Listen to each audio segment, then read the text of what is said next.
To my channel. आज हम पढ़ने वाले हैं सिंपल बैंड ब्रेक के बारे में। सिंपल बैंड ब्रेक क्या कहलाता है और इसके बारे में हम पढ़ेंगे। तो सबसे पहले हम समझाने सिंपल बैंड ब्रेक, जो कि फ्लेक्सिबल बैंड लेदर या एक से अधिक रस्सियों के द्वारा स्टील के लाइन के द्वारा ये बनाया जाता है। ये एक फ्रिक्शनल मटेरियल होता है और ये क्या करता है, इसमें ड्रम लगाया जाता है जिसके द्वारा ये फ्रिक्शन के द्वारा ये गाड़ी को रोकता है। तो ये सिंपल बैंड ब्रेक होता है। A band break consist of a flexible band of leather या वन और मोर रोप्स और steel lined with friction material which embraces a part of the circumference of the drum. Circumference, drum के circumference लगाया जाता है जो कि लेदर का मटेरियल हो सकता है या फिर कोई दो या दो से अधिक, एक या उससे अधिक रस्सी को लगा कर बनाया जाता है। ये बैंड ब्रेक होता है जो कि किसी चीज़ को रोकने के लिए काम आता है।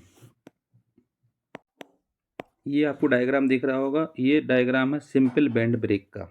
एक साइड बनाया हुआ diagram clockwise rotation of drum, एक साइड है anti clockwise rotation of drum. Drum एक साइड क्लॉकवाइज रोटेशन कर रहा है, एक दूसरी साइड एंटी क्लॉकवाइज रोटेशन कर रहा है। तो इस डायग्राम में आप देखोगे, डायग्राम में आपके पास ये पहला हम समझेंगे क्लॉकवाइज रोटेशन ऑफ ड्रम के लिए। तो ये बनाया गया, ये जो होता है ये ड्रम है, इसमें रोप या फिर लेदर की बेल्ट लगाई जाती हैं जो कि एक हमारे पास ओ पॉइंट में है, फिक्स है, इसमें है, अटैच है, और एक बी पॉइंट पे अटैच है। और ये ड्रम के ऊपर से चारों तरफ से इस टाइप से लगाया गया है और इस पे हमारे ऊपर अटैच किया गया है। इसके अलावा ये लीवर होता है, लीवर पे फोर्स को अप्लाई करते हैं। इसके अलावा एक ओ पॉइंट पे एक अटैच होता है जो कि एल पॉइंट से होते हुए पूरा सर्कमफेरेंस इसमें लगाया जाता है, जो कि एक दूसरा पॉइंट होता है बी पॉइंट पे। इसके अलावा इसमें इसका जो ये ट्रांसपेरेंट करेगा, तो इसको हमारे पास जो इसमें मूव करेगा वो थीटा होता है, एंगल ऑफ कांटेक्ट। ड्रम का ये टी जो दिख रहा है आपको, ये ड्रम का थिकनेस है और ये बैंड कहलाता है। और ये अंदर जो है ये शाफ्ट है और ये होता है ब्रेक ड्रम। ड्रम लगाया जाता है, ड्रम के ऊपर से इसमें रोप लगा सकते हैं या फिर कोई लेदर बेल्ट को लगा सकते हैं। जैसे कि ओ से एल जो पॉइंट है उस पर जो टेंशन लग रहा है वो T2 टेंशन है, और एम से बी पॉइंट पर जो टेंशन लग रहा है, जब इसको रोटेट करके ब्रेक लगाएंगे तो इसमें T1 टेंशन है। और बी के बीच का डायमेंशन है वो बी है, और ओ और सी के बीच का डायमेंशन है वो एल है। और सी पॉइंट पे फोर्स अप्लाई करेंगे पी पॉइंट। जब भी हम पी पॉइंट पर पी फोर्स लगाएंगे इसमें सी पॉइंट पर, इस पर लीवर पर फोर्स लगाएंगे तो क्या होगा, इसमें ये जो ड्रम होता है, ड्रम रोटेट करते हुए इस बेल्ट के द्वारा, लेदर बेल्ट के द्वारा या रूप के द्वारा ये क्या करें, इसमें फोर्स लगेगा, टेंशन लगेगा, टेंशन के द्वारा क्या होगा, इसमें ये स्टॉप करेगा। तो ये होता है क्लॉकवाइज। और दूसरी साइड होता है एंटी क्लॉकवाइज। एंटी क्लॉकवाइज में क्या होता है, सेम होता है इसमें डायग्राम, बस इसमें क्या होता है अपोजिट डायरेक्शन में रोटेट करता है, मतलब इस डायरेक्शन में ये रोटेट करेगा। और इसमें हमारे पास क्लॉकवाइज था, वो एंटी क्लॉकवाइज था।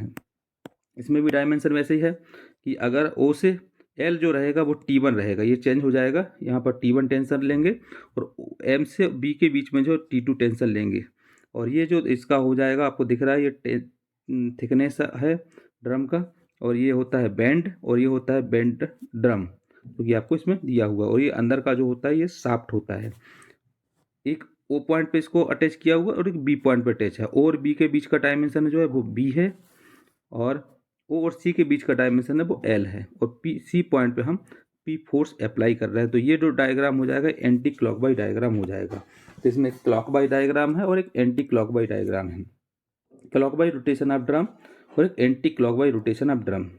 जब भी हम इसमें फोर्स अप्लाई करेंगे तो इसमें हम T1 को टेंशन को लेंगे, जब भी हम इसमें फोर्स को अप्लाई करेंगे इसमें इसमें हमारे पास T2 टेंशन को लेंगे। तो इस टाइप से हम इसमें वो लेते हैं। ये डायग्राम होता है सिंपल बैंड ब्रेक का।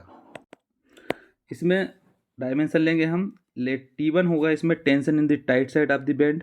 बैंड का जो टाइट साइड हिस्सा होता है उसको हम T1 से डिनोट करेंगे, और T2 जो होगा वो tension in the select side of the band. Band में जो सिलेक्ट साइड होता है वो वाला T2 टेंशन रहेगा। थीटा रहेगा angle of left of the band और द ड्रम।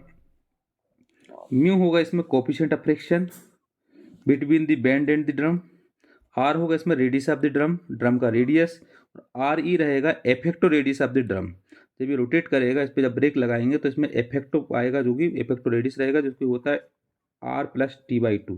थिकनेस का हाफ रहेगा साथ में रेडियस के साथ में, तो R+T/2 होगा effective radius.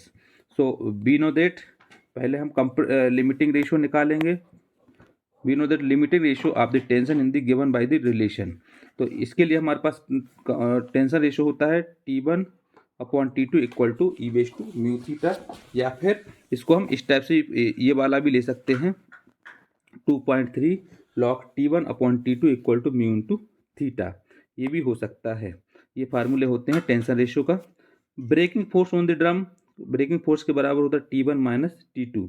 Breaking torque on the drum, braking torque अगर निकालेंगे तो इस फार्मूला हो जाएगा, ब्रेकिंग फोर्स होता है T1 में से T2 को माइनस, दोनों का डिफरेंस जो होता है वो ब्रेकिंग फोर्स होता है।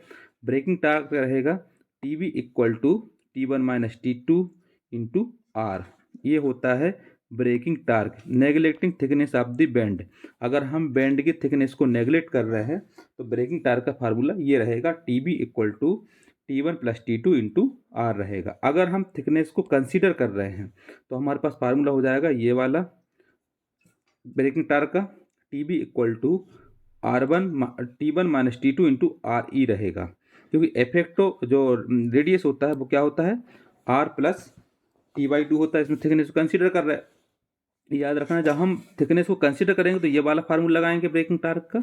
अगर हम थिकनेस को नेगलेक्ट कर रहे हैं तो ये वाला फार्मूला लगेगा TB equal to T1 - T2 into R का। इसके अलावा इसमें हम क्या करते हैं, टेकिंग मूवमेंट्स लेते हैं अबाउट द फल्क्रम O के अबाउ। हम इसमें क्लॉकवाइज रोटेशन में भी लेते हैं और एंटी क्लॉकवाइज रोटेशन में भी लेते हैं।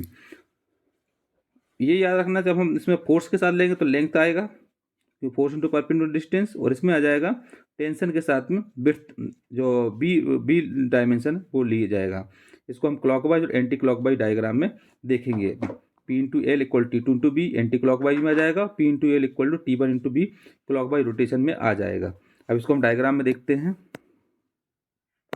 अब इसमें हम डायग्राम में देखेंगे अगर, तो हमारे पास डायग्राम में जब हम मूवमेंट निकालते हैं तो क्लॉकवाइज के लिए अगर हम मूवमेंट निकालते हैं इसके लिए, तो इसके लिए निकालते हैं तो हमारे पास फोर्स इंटू इसका डायमेंशन लेंथ हो जाएगा, तो मतलब P/L हो जाएगा इक्वल टू T1 ये रहेगा और इंटू B लेना है, तो T1 लेंगे इंटू B हो जाएगा, तो ये इसमें लिया जाएगा, इसके बराबर में रखना है दोनों को, तो ये हमारे पास में मूवमेंट आता है।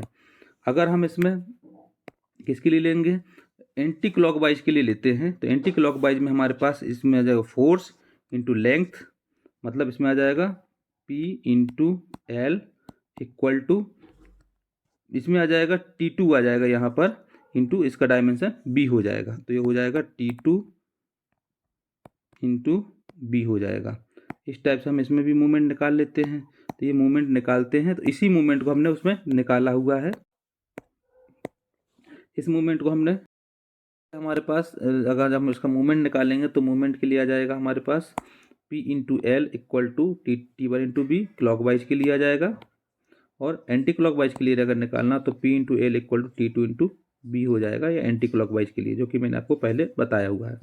अगर हमको इसमें परमिसेबल स्ट्रेस निकालना है, जिसका फार्मूला है T1 equal to sigma into W into T, ये फार्मूला लगाना हमको स्ट्रेस निकालने के लिए, जहाँ पर T1 रहेगा इनिशियल टेंशन और टाइट साइड का टेंशन, और W रहेगा इसमें विड्थ ऑफ द बेंड, और T रहेगा थिकनेस ऑफ द बेंड। इसमें हम रखेंगे तो इसमें हम स्ट्रेस निकाल सकते हैं इसके द्वारा।